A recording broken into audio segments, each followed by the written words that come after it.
हम मांग करेंगे कि जांच होनी चाहिए पूरे सीएम हाउस की, कि इनका जो व्यक्तिगत जो आचरण है, जो इनका चरित्र है, उनकी जांच होनी चाहिए। हमने उन्हें वोट दिया था, ये लाइसेंस नहीं दिया था कि आप कुछ भी आप और मर्यादित बात जो है आप जो है विधानसभा में रखें। ऐसा भाषा है कि हम सुन नहीं पा रहे हैं, मतलब उनको सुनने में शर्म आ रहा है, पता नहीं उनको बोलने में कैसे शर्म नहीं आया। इस एज में आने के बाद भी कुछ न कुछ इनका जो जो समाज में हम गलत मानते हैं, इनका जो है आचरण गलत होगा, तभी ऐसी भाषा का प्रयोग ये कर रहे हैं। हम उनके पूरे क्लिप को अभी तक 100% नहीं सुन पाए हैं। आधा सुनने के बाद उनको रोक दिया, बोले को क्या बोल रहे हैं ये। आप जो हैं जो जघन्य अपराध करके लोगों से माफी मांग लीजिए, कोई माफी आपको देने के लिए तैयार नहीं है। अगर पुरुष समाज आपको दे भी दे तो महिलाएं तो किसी हालत में आपको माफी देने के लिए तैयार नहीं। इनको तो मुख्यमंत्री का पद छोड़ना पड़ेगा, जाना ही पड़ेगा इनको हर हालत में। नमस्कार, बहुत स्वागत है आपका लाइव बिहार में। मैं आपके साथ रूपम। देखिए, बिहार के मुखिया नीतीश कुमार, जो कि बिहार के मुखिया हैं, और मुखिया के मुंह से इस तरह के शब्दों का आना क्या कुछ दर्शाता है, समाज में क्या असर पड़ेगा, उनके जो बयान जो आ रहे हैं उसे क्या असर पड़ेगा।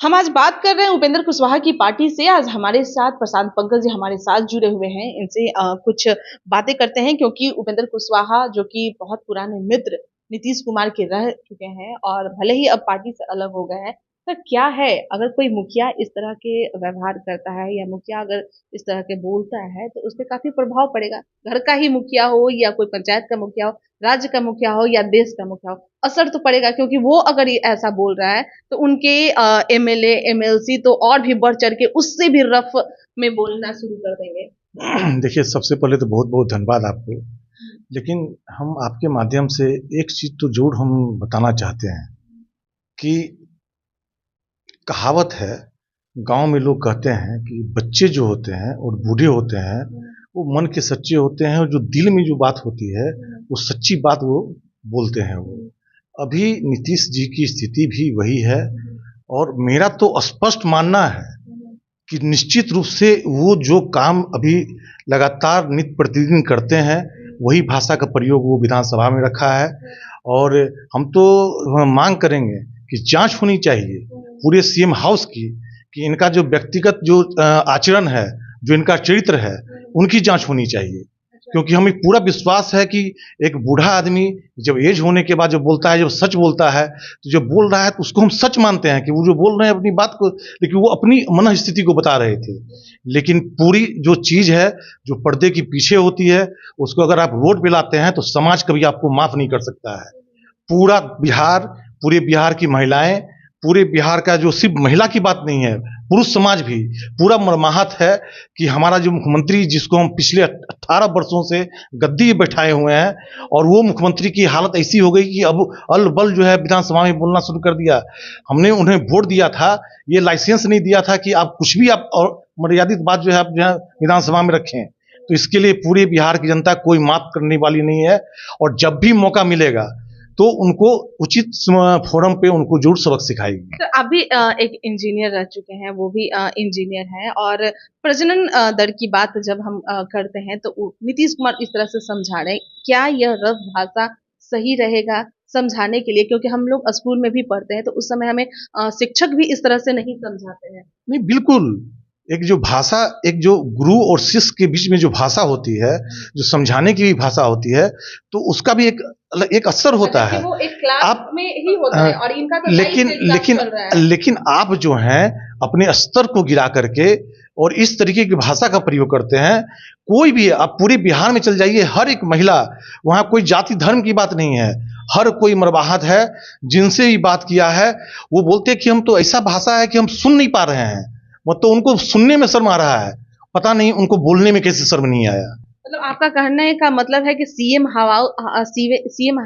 आवास का जांच होना चाहिए। वहां पर कुछ ऐसी चीजें जो होती है जो लोगों से छुपाया जा रहा है। बिल्कुल, क्योंकि ये इनका एक एज हो चुका है, और हमें तो लगता है कि ये जो भाषा बोल रहे हैं ये इनके अपने मन की भाषा है और ये सच ही बोल रहे होंगे, इसको तो हम मानते हैं। तो जब तक जो है इस एज में आने के बाद भी कुछ न कुछ इनका जो समाज में हम गलत मानते हैं, इनका जो है आचरण गलत होगा, तभी ऐसी भाषा का प्रयोग ये कर रहे हैं। क्या लग रहा है सर, संगति का असर है जैसा कि दूसरे लोग कहते हैं? देखिए, संगति का असर वो होता ही होता है, लेकिन तेजस्वी यादव भी भाई सपोर्ट उनका कर रहे थे। देखिए, संगति का असर तो होता है, लेकिन जो आचरण जो होता है ये आदमी का शुरू से आचरण होता है। आचरण जो है कभी बदलता नहीं है, तो ये बुढ़ापा में अब दिख रहा है। अभी जो इनका जो आचरण जो पहले जो छिप के रखा हुआ था, जो छुपा हुआ था, पर्दे के पीछे था, अब ये पर्दे के बाहर आ रहा है, पर्दे के बाहर उजागर हो रहा है। आपने कुछ देर पहले हमसे ऑफ कैमरा कुछ एक अपने शिक्षक के बारे में मतलब कुछ बोल रहे थे कि हमारे शिक्षक क्लास में पूछा करते थे कि भाई प्यार मोहब्बत के बारे में, वो क्या? नहीं, बिल्कुल। जब हम लोग 9th क्लास में जो पढ़ते थे, तो उसमें बायोलॉजी के हमारे जो शिक्षक थे तो हमेशा बोलते थे, जब क्लास में आए तो एक थोड़ा-सा एक मजाकिया माहौल में ताकि समझाने का प्रयास करते थे। तो लोगों से पूछते थे कि अच्छा बताओ, तुम लोग में से किनको प्यार हुआ है? तो कोई बच्चे, चूँकि गाँव में पढ़ने वाले बच्चे हैं, तो नहीं सर हम लोग तो नहीं प्यार करते, हम लोग पढ़ने वाले हैं। तो फिर उसका जस्ट वो रिवर्स करते थे, बोलते थे कि देखो, प्यार अभी नहीं हुआ है तो तुमको 60-70 की एज में प्यार होगा। तो वो शिक्षक बोलते थे जब 60-70 में प्यार होगा तो वो समाज के लिए सही नहीं होगा और तुम अच्छी तरह से पिटाओगे, मार खाओगे, तो हाँ, तो जूता खाओगे, इस तरीके से भाषा वो बोलते थे वो। तो वही हम चीज़ अभी देख रहे हैं। जिन किसी को जो अगर इस एज से गुजरे नहीं, इन चीज़ों से गुजरे नहीं, तो अभी 60-70 की एज में गुजर रहे हैं वो। मतलब क्या लग रहा है 60-70 के एज में उनको प्यार हो गया? देखिए, प्यार की बात नहीं है, लेकिन ये जरूर है कि उनका आचरण सही नहीं है, और आचरण सही नहीं है, वो जो भाषा बोल रहे हैं बिल्कुल अपने मन की भाषा, सच्ची भाषा बोल रहे हैं। कितना असर पड़ेगा सर? समाज इससे भी ज्यादा रफ बोलेंगे, पूरा समाज दुखी है, पूरे समाज की महिलाएं, महिला को छोड़ दिए, पूरे महिला के साथ पुरुष समाज भी। मेरा व्यक्तिगत अपना है, हम उनके पूरे क्लिप को अभी तक 100% नहीं सुन पाए हैं। आधा सुनने के बाद उनको रोक दिए, बोले वो क्या बोल रहे हैं ये। जब बिहार का मुखिया, हमारा मुख्यमंत्री इस तरीके की भाषा बोलेगा तो हम अंदाज लगा सकते हैं कि सभी लोग सड़क पे आकर के वही भाषा बोलना शुरू करेंगे। माफी मांग रहे हैं। अब माफी का कोई महत्व नहीं है। आप जो है जो जघन्य अपराध करके लोगों से माफी मांग लीजिए, कोई माफी आपको देने के लिए तैयार नहीं है। अगर पुरुष समाज आपको दे भी दे तो महिलाएं तो किसी हालत में आपको माफी देने के लिए तैयार नहीं है। क्या लग रहा है सर, प्रधानमंत्री का वो सपना देख रहे थे 24 और 25, कितना भारी पड़ेगा अभी इनके इस बयान से? कहाँ प्रधानमंत्री का सपना, इनको तो मुख्यमंत्री का पद छोड़ना पड़ेगा, जाना ही पड़ेगा इनको हर हालत में। अब जो है बिहार की जनता तैयार बैठी हुई है कि इनको किसी तरीके से हटाओ। अब ये 18 वर्षों तक जो राज किए, अब इनका मानसिक संतुलन बिगड़ चुका है।